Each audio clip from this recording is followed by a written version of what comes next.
MVA में seat के लिए घमासान शुरू हो गया है। कांग्रेस और शिवसेना यूबीटी दोनों ने एक ही सीट पर ठोका दावा। अब क्या होगा दोस्तों? महाराष्ट्र में राज्यसभा चुनाव नज़दीक आ रहा है और विपक्षी गठबंधन एमवीए के अंदर ही खींचतान शुरू हो गई है। कांग्रेस कह रही है सीट हमारी, शिवसेना यूबीटी कह रही है पहले हक हमारा, और बीच में बैठी है एनसीपी एसपी जो अभी चुप है। 5 मार्च तक नामांकन भरना है और अभी तक उम्मीदवार का नाम तय नहीं है। अब सबसे बड़ी बात, आगे क्या होगा? क्या उद्धव ठाकरे का अगला वो होगा? पूरा मामला 3 हिस्सों में समझते हैं। पहली बात, एमवीए के पास कितनी सीटें जीतने का दम है? संख्या बल के हिसाब से एमवीए सिर्फ एक राज्यसभा सीट जीत सकती है, 1 सीट और 3 पार्टियां दावेदार। यही असली समस्या है। दूसरी बात, कौन कौन रिटायर हो रहे हैं? अप्रैल में महाराष्ट्र से 7 बड़े नेता रिटायर हो रहे हैं। शरद पवार, प्रियंका चतुर्वेदी, रामदास उठावले, भागवत कराड़, राजनी पाटिल, यह सब राज्यसभा छोड़ेंगे। इतनी बड़ी उथल पुथल महाराष्ट्र की राजनीति में कम ही देखने को मिलती है। तीसरी बात, कांग्रेस का तर्क क्या है?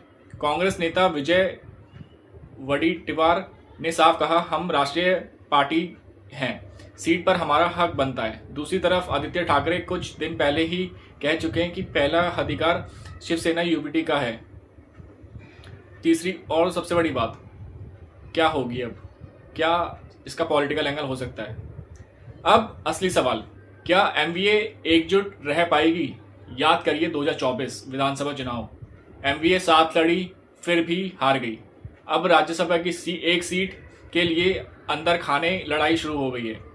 अगर तीनों पार्टियां एक नहीं हुई तो इकलौती सीट भी जा सकती है और बीजेपी महायुति को चुपचाप बैठकर एमवीए की यह लड़ाई देख रही है और मुस्कुरा रही है।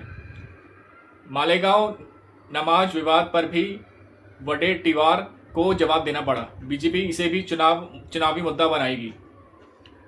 अब सबसे बड़ा सवाल दोस्तों, 5 मार्च नामांकन की आखिरी तारीख है। अगले कुछ दिनों में एमवीए को तय करना होगा कि उम्मीदवार कौन होगा। अगर एकता रही जीत पक्की, अगर खींचतान रही सीट गई। आपको क्या लगता है?